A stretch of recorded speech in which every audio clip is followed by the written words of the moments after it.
Hello and welcome to this video. I've been using QuickBooks Sole Trader and even QuickBooks Solopreneur for a long time, well into the 6-month period. I was one of the first in the UK to be using it, and I've been able to migrate quite a few of my clients over to QuickBooks Sole Trader. But in this video, we're going to be talking about those few features I think QuickBooks Sole Trader needs to be able to make it to be the best and greatest software of all time. Well, at least something that as small businesses, we're going to absolutely love. And that's what this video is all about. We're going to show you those frustrations, air them out to the world, and hopefully one day they'll get fixed. My name is Aaron Patrick. Let's go straight into this one. And let's figure out exactly how QuickBooks Sole Trader can be fixed.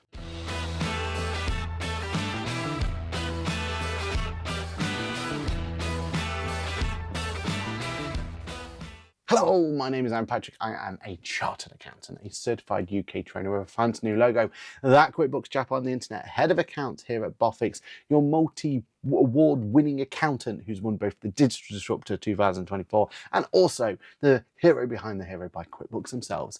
And finally, I'm your podcaster who goes live each and every Monday morning for Ask the Accountant, that's 8:30. Now in this video, we're going to be going through exactly what I don't like too much about the world of QuickBooks Sole Trader, but don't be worried because these are things that can be fixed and I'm pretty sure will be fixed very, very soon by the wonderful world of Intuit QuickBooks. But without further ado, let's go straight into it. First and foremost, I have left on the left-hand side the QuickBooks Self-Employed app, on the right-hand side QuickBooks Trader.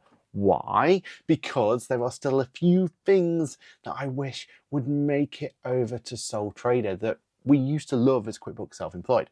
The first one is under the transactions page. It's just this simple little area at the top here. Ignore this error message here. For some reason, it's having a bit of a blip. But what I loved about this area here was just how intuitive it was to use. Now, don't get me wrong.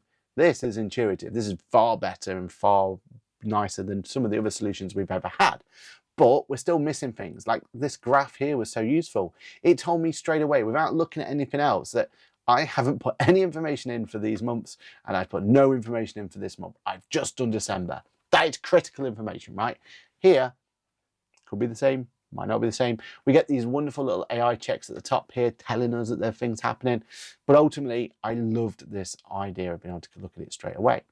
What I also loved about is how to review things. So I wanted to review things as an accountant. I could go through and I could have a look and I could see what's been spent on and go through from there.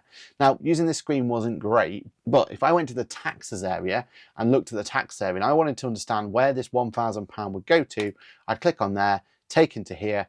That was easy for me to review as the accountant and figure out if things were in the right place. It was taking me to where that information is. On this side though, if I go to my income tax, I then go into what's making up, say, my turnover. Let's look at the same one. Here we go, £1,000 will be in this one. I click on there. It's taking me to this report. Okay, great, yep. So I can see the transactions. But here on the left-hand side, I can make adjustments to these transactions. If that wasn't supposed to be office supplies, quickly make the adjustment, change it to what I want to change it. I'm off to the races. If I want to find out how this transaction is made up, let's click into this one, for example.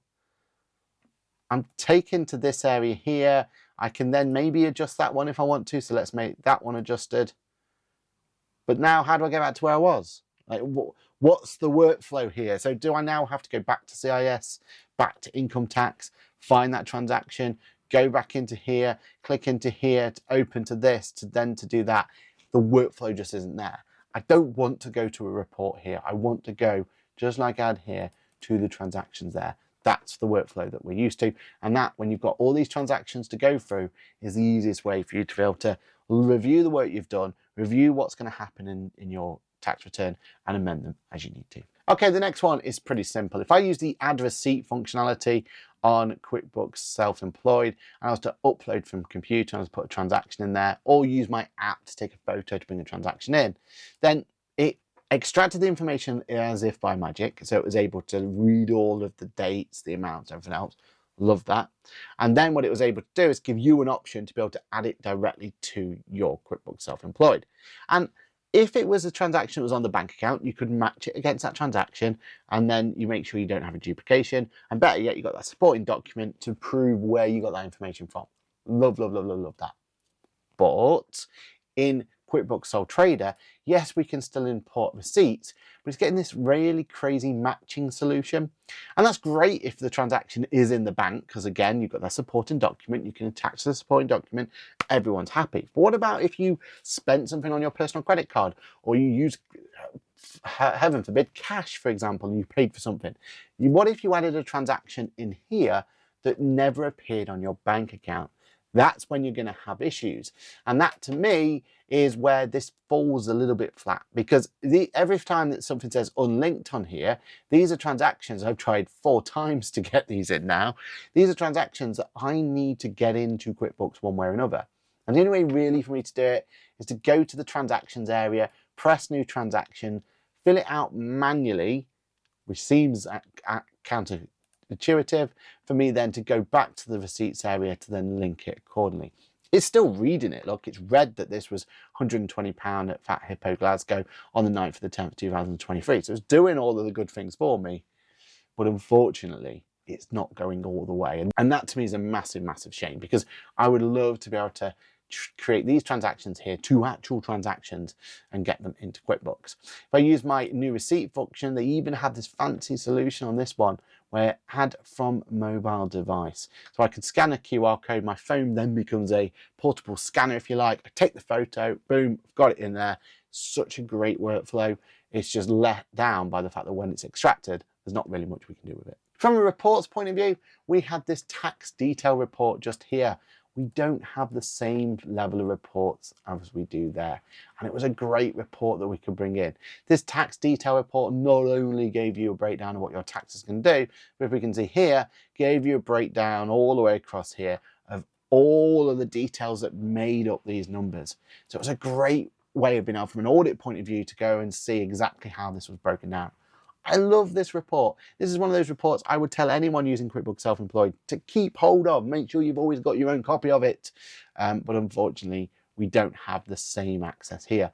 The closest we have is we can export our data, and we can do the export to Excel data, and we can kind of box up the data, bring that through. And, you know, if I was to open it up next to it, side by side, then we kind of have this breakdown of all these different reports and everything else that goes with it. It's just not the same, right? Like, that was built for the end user to understand. As an accountant, yeah, certainly I know all of these numbers and I get to grips with them, and this is I do it day in, day out, right? I live under a trial balance. I understand what a trial balance is, and I'll play with a trial balancer every day, and yeah, I feel comfortable by looking at trial balances. But the same can't be said for the end user. And we've got to remember that this product here, potentially, the end user will never speak to an accountant, and that's okay. That's exactly how it should be. So we need to be making sure that this software is as simple to use, as straightforward to use as possible. And I feel like not having this tax detail summary really does hurt people who move over from QuickBooks Self-Employed to QuickBooks Sole Trader. Okay, this next one I think is just a little bit of a shame, really. So let's close down. We don't need the QuickBooks Self-Employed for this one, because QuickBooks Self-Employed, hey, you get a far better experience already. In QuickBooks Self-Employed, if I wanted to send an invoice, let's just quickly show this. If I want to send an invoice, I've got very little options. I could create an invoice, draft an invoice, view an invoice, mark as paid. And that was literally as far as it's going to be. You know, and it was very limited in what we could change and everything else. Ultimately, it wasn't a great experience to create an invoice, but at least you had the option, I suppose. QuickBooks Sole Trader just absolutely annihilates QuickBooks Self-Employed in terms of creating invoices. I can create estimates and then convert the estimate into an invoice. I can sort out products and services, so I can have those real in-depth elements. I can use CIS in here. There's loads of great bits, and when I edit my invoice and look at my invoice for the first time, I'm in a much better screen. I can change so much design, so much suggestions, all of this sort of stuff that comes here. Love, love, love, love, love it. My only issue is that we don't have the Pay Now button. And the Pay Now button is basically that when I send it as an email and send it to a client to be able to use, they get a little button where they can pay for it straight away. And that's a really important feature that we have in the full-blown version of QuickBooks that we don't have here now.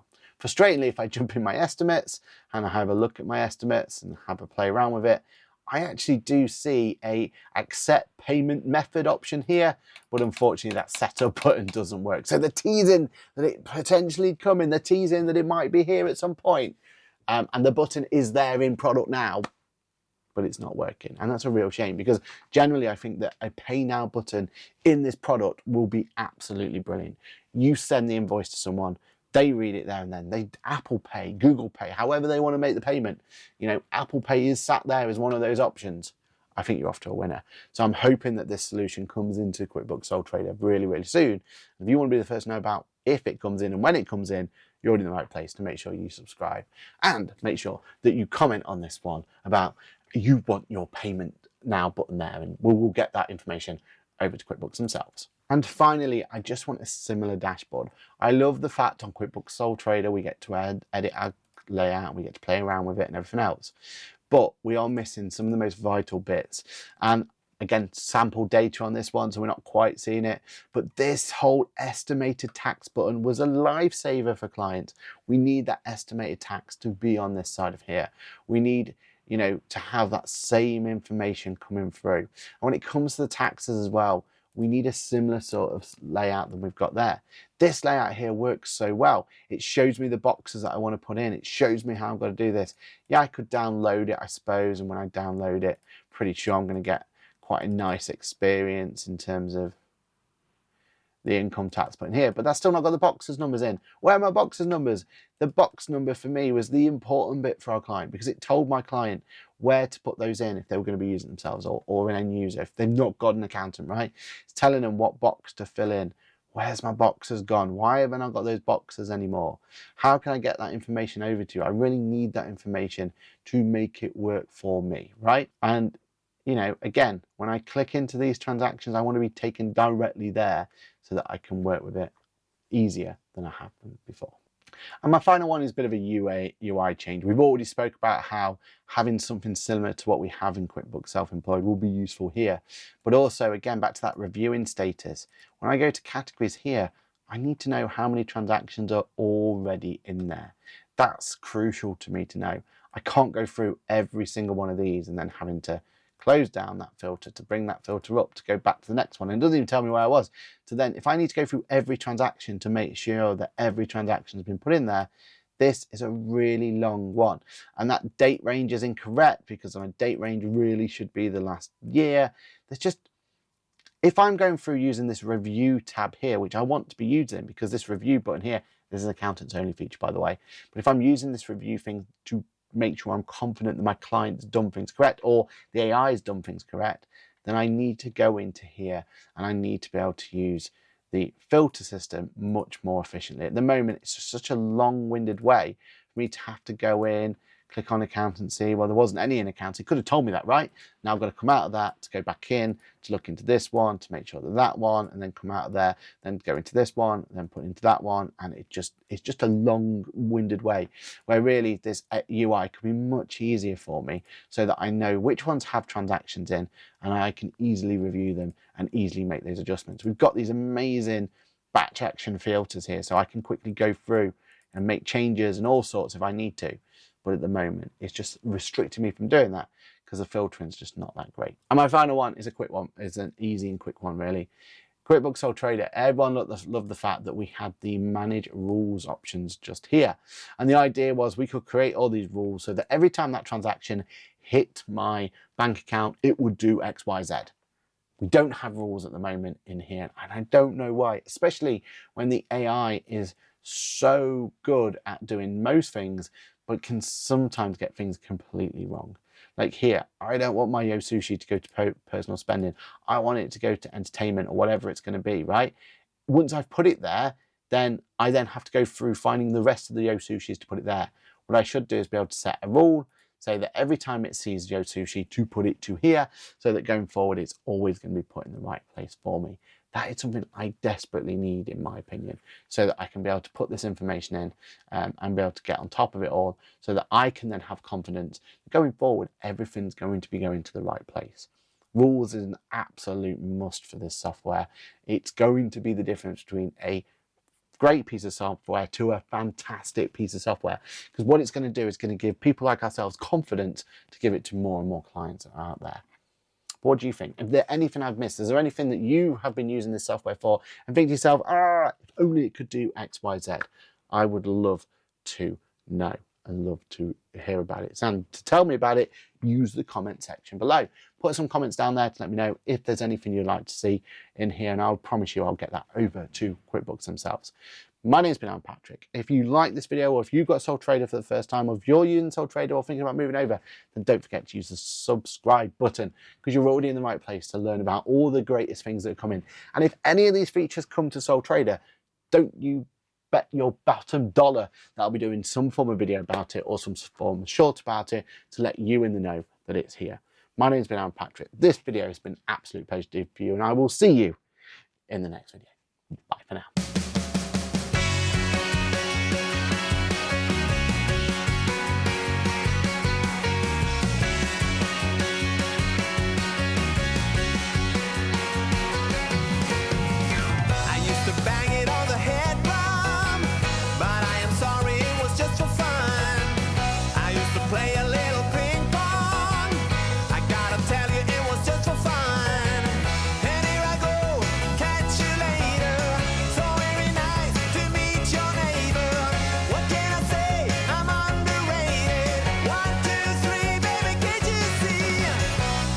Party